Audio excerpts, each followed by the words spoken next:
So good afternoon, ladies and gentlemen. Welcome to the Victoria Memorial Hall for the first event of this new year, 2019. So at the very outset, I would like to wish all of you a very, very happy new year and all the best for 2019. And we are gathered here for an illustrated lecture from the Legion of Honor to the Star of India, to be new 19th century emperors and their orders of chivalry, to be delivered by Helen Watanabe O'Kelly, Professor of German Literature, University of Oxford, currently Fellow of Institute of Advanced Study in Paris.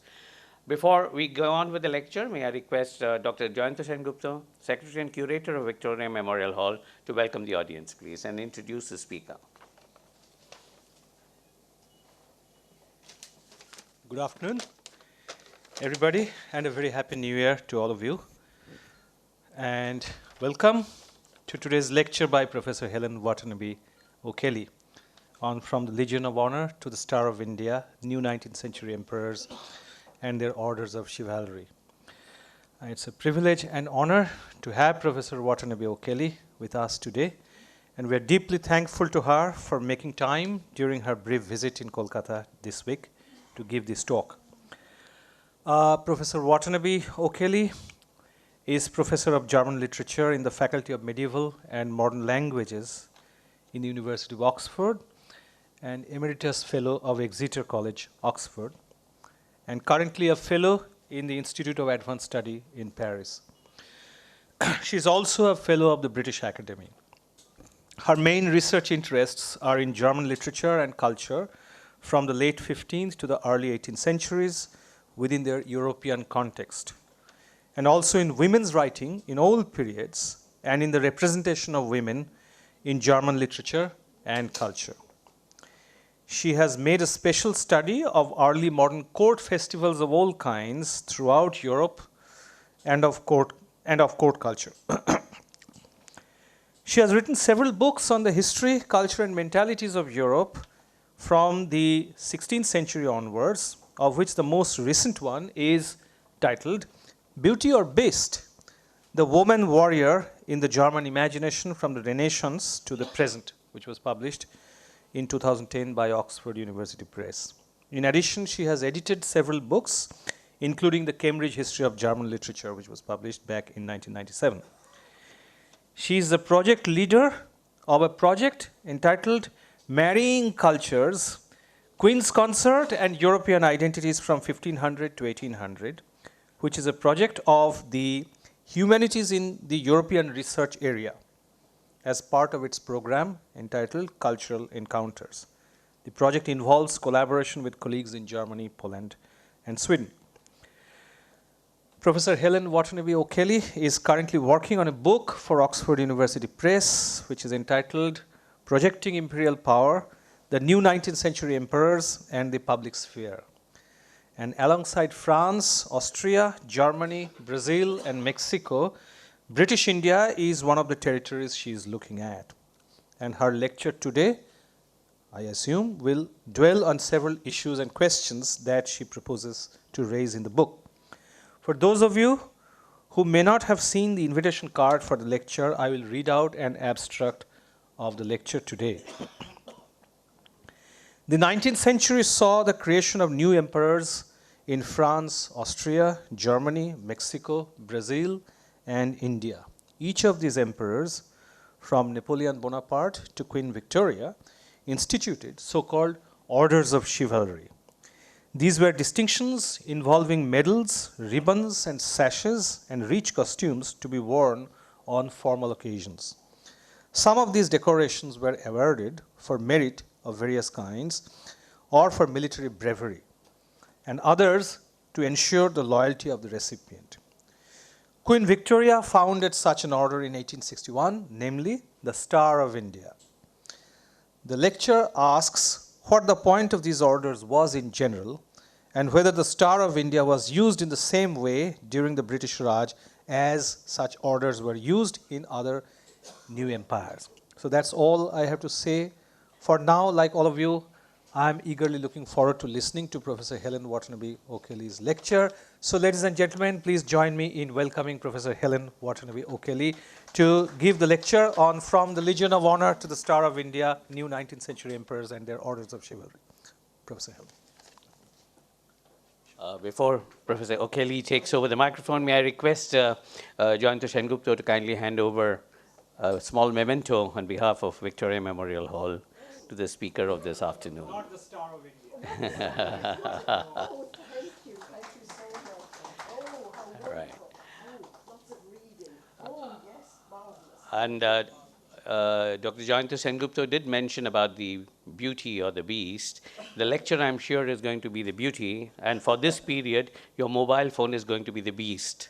So if you could kindly ask your beast to shut up for this period of the lecture, that would be very useful. Thank you very much. Well, first of all, let me say what an honor it is to be here at the Victoria Memorial Hall. I've been to Kolkata before, 10 years ago, but I've never been to this wonderful building. And it's one of the places I've come, especially from Oxford, to see. And I have come to India to learn about India from Indians. So there is an irony in that then Dr. Sengupta asked me, would I like to give a lecture to you? So I hope I will be telling you something that you don't know already. But we will see as the lecture goes on. Now I kind of feel I'm rather attacked by the microphone here. Sorry, I need to put my... and so am I doing the... Hang on a sec. Let me just make sure that I know how to move the PowerPoint. Oh, I can do like that, yes. Okay, we're all set. On the 1st of November, 1861, two related ceremonies took place simultaneously in London and in Allahabad. At the ceremony in London, Queen Victoria clothed three men in this long, light blue satin mantle lined with white silk, a mantle that covered the body right down to the ground. It was fastened, as you can see, with a white silk cord decorated with blue and silver tassels, and on the left side, over the heart, were embroidered the rays of the sun with the motto, "Heaven's light our guide," surrounding a star. Around the necks of these three men, she hung a gold collar, a kind of necklace, decorated with palm fronds and lotuses on either side of a crown. Hanging from the crown was a star, and from the star hung a portrait of the Queen herself, made, as you will see if you look at it closely, made to look rather Indian. I mean, it bears no resemblance to what Queen Victoria looked like. She's made to look like an Indian princess. There was also a badge, a kind of brooch like this. And the three men that she decorated on the 1st of November 1861 were her husband, Prince Albert, their son, the Prince of Wales, and Duleep Singh, the deposed and dispossessed Sikh prince who had been brought to England at the age of 8 and had been adopted by Queen Victoria. At the ceremony in Allahabad on the same day, the British Viceroy, Lord Canning, clothed the Maharajas of Gwalior, of Indore and Patiala, and of Kashmir. And he also clothed the Begum of Bhopal in the same long, pale blue mantle, and he hung the collar with its star and portrait of Queen Victoria around their necks. The Nizam of Hyderabad, the Gaikwad of Baroda, and the Nawab of Rampur were also entitled to receive these British gifts, but chose to do so in their own territories. So what did these two ceremonies mean? What they were doing was inaugurating a new order of knighthood or order of chivalry, known as the most exalted order of the Star of India. Orders of chivalry or orders of knighthood were founded originally in the European Middle Ages and were societies of knights, that is, mounted soldiers who had the specifically Christian task of reclaiming the holy sites in the Middle East from the Turks. As the orders of chivalry developed from the 15th century on, they became exclusive aristocratic societies, membership of which was a distinction given by a monarch and only available to highborn persons. Kings and queens used membership of these orders of knighthood both to reward the loyalty and bravery of those who had fought for their cause, to mark out those who were close to them in some way, and to bind key persons in their territory or in their entourage closer to them. So there is an element of reward, but an element also of binding the people to you. All European kingdoms had such ancient orders of chivalry. An example in Britain is the Order of the Garter, founded in 1348 and still in existence. So you can see the second Duke of Newcastle from the 18th century, and look at the Garter, the thing bound around below his knee. The modern Knights of the Garter, they also get an actual garter, which they sort of wear over their trouser leg, I think. So this is the Order of the Garter, and is still in existence. And apart from the monarch, that's Queen Elizabeth II, and the Prince of Wales, there can only be 24 other living members, so it's very exclusive. As a sign that a knight belonged to an order of chivalry, he was always given a medal to wear, in the most impressive versions hanging from a gold collar, like you see here. Sometimes he was given a sash or a ribbon, and often a rich cloak or other costume to be worn on formal occasions. And it wasn't just a simple matter of becoming a member of an order of chivalry. Oh, no. There were ranks, different classes. So you could be in the top rank and the next rank and the middle rank. Sometimes there were 5 different ranks, and you got a different medal and a different sash and so on. And the higher up somebody went in an order of chivalry, for example in Britain, the more likely he was to be allowed to put a title such as Sir before his name. Now, as soon as Victoria became Queen of India in 1858, after the Great Rebellion of 1857, the then British Prime Minister Lord Palmerston suggested to her that an Indian Order of Knighthood be established as a means of rewarding and strengthening the personal bonds of loyalty between Queen Victoria and the loyal Indian princes. Note the focus on the princes. When Queen Victoria became Queen of India, her proclamation on the 1st of November 1858 was addressed to the princes, chiefs, and people of India. So the princes are first. As you all know better than I do, Victoria ruled over 2/3 of India directly, but the other third was governed by some 500 princely states. And in the historian David Canadine's words, I quote, these Rajas and Maharajas, Nawabs and Nizams, after 1857, were no longer reviled as alien and corrupt by the British, but acclaimed as familiar and traditional. Victoria's proclamation as Queen announced that we shall respect the rights, dignity and honour of native princes as our own. The British saw in these princes the equivalent of the great landowners in Britain, the dukes and marquises and earls who had inherited their titles and lands and wealth down the centuries and helped to govern the country by sitting in the British House of Lords and sometimes holding ministerial positions. The Indian princes were not given any such role in the wider government of India, but were supposed to keep order within their own territories, and they were also supposed to collect taxes. So, the minute she becomes Queen of India, they say, we need an order of chivalry, but nothing happens for 18 months. The Queen did not forget about this, and she recommended the idea to Lord Canning, the first Viceroy, whereupon another 9 months passed without any progress being made. It took until 1861 to found the order under the title we've heard already, the Most Exalted Order of the Star of India. Now, the first idea was to award membership of the order only to Indians, but it was soon realized that there would be no value for an Indian prince in joining an order that did not include any British, any Europeans. The next problem was what to call the new order. As Miles Taylor relates in his recent book on Queen Victoria and India, Prince Albert, Queen Victoria's husband, energetically promoted the project. And he suggested that the order should be called the Order of the Eastern or Morning Star.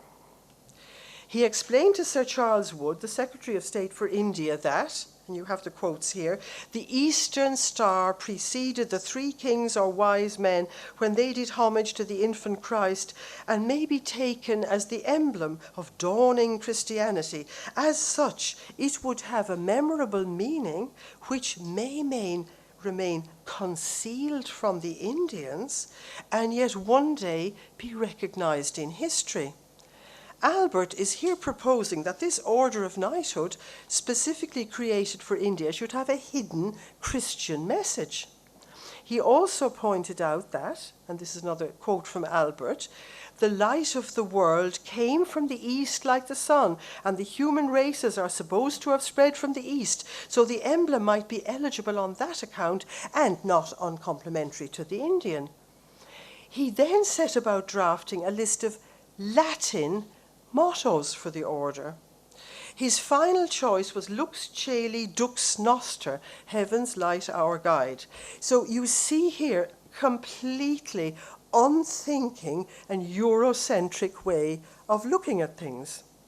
Fortunately, Sir Charles Wood, the Secretary of State for India, and Lord Canning, the Viceroy, between them pointed out to Prince Albert that, for an Indian, India is not in the East. I mean, it's not, is it? You aren't in the East. India, if it's anywhere for an Indian, it's possibly in the West. But the idea that you're going to call the order the Star of the East is completely Eurocentric. And they also said to Prince Albert that, and this is a quote from Sir Charles Wood, he said, for princes whose ancestors were sitting on their thrones 4 or 5 centuries before the Order of the Garter was founded, Latin was not suitable. So he has a much better appreciation of what we would nowadays call global history. Lord Canning also said firmly to Albert that Indians do not think of themselves as Orientals, which was Albert's thought. So many other names for the order were proposed that Albert, exasperated, said it should be called the Golden Impossibility, since agreement seemed impossible. Eventually, the order was called the Star of India, and this is how it was announced. So the Queen, being desirous of affording to the princes, chiefs, and people of the Indian Empire a public and signal testimony of her regard by the institution of an order of knighthood, whereby her resolution to take upon herself the government of the territories in India may be commemorated, and by which her Majesty may be enabled to reward conspicuous merit and loyalty, etc., etc., etc. She's founding the new order, and it's going to be called, we finally have the name, the Most Exalted Order of the Star of India.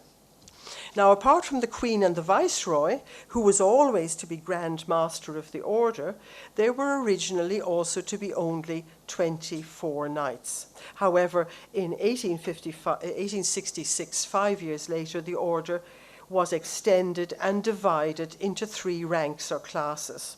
So you had a top rank consisting of 25 persons, and they were all to be called Knight Grand Commanders of the Star of India, and were entitled to put the letters KGCSI after their names, and then there were 90 in the second rank, and then there could be 100 in the third. So you now have about, you've got kind of 250 people. When the Star of India was created in 1861, it was primarily used to reward those Indian princes who had been loyal to Britain during the rebellion and its aftermath. So the first Indian recipients were 5 Hindu princes, the Maharajas of Gwalior, Kashmir, Indore and Patiala, and the Gaikwar of Baroda, and 3 Muslim rulers, the Nizam of Hyderabad, the Begum of Bhopal, we saw her earlier, and the Nawab of Rampur. Now, to the British mind, to receive membership in the Order of the Star of India was a great honour that the Indian princes should be grateful to receive. Again, however, this Eurocentric viewpoint made something that was actually quite complex appear simple. Anthropologists tell us that in many cultures, to accept clothing from someone who is claiming superior authority means acceptance of that authority. In Europe in the 16th and 17th centuries, and still today where there are kings and queens, the followers or servants of a priest, or of a prince, not a priest, a prince, or a high aristocrat, will wear what is called his livery. So it's a kind of uniform. It's in a certain colour, and it visibly demonstrates, I belong to that prince. So therefore, if you are giving something like the mantle of the Star of India to an Indian prince, if they accept it, to their mind, they're now accepting the authority of the British Queen. Bernard Cohn points to the tradition of a Muslim ruler accepting nazar from a subordinate gold coins and presenting him with a kilot, a robe or set of clothes in return. Accepting clothing meant accepting the authority of the giver and confirming the recipient's subordinate position. The Nizam of Hyderabad, therefore, declined to be honoured with a knighthood and membership of the Star of India. Lord Canning was extremely annoyed. How do you mean you're not accepting this honour? He said he couldn't accept it because he was being asked to wear the mantle and the jewelled insignia. Through his Prime Minister, Salar Jung, he pointed out to Lord Canning that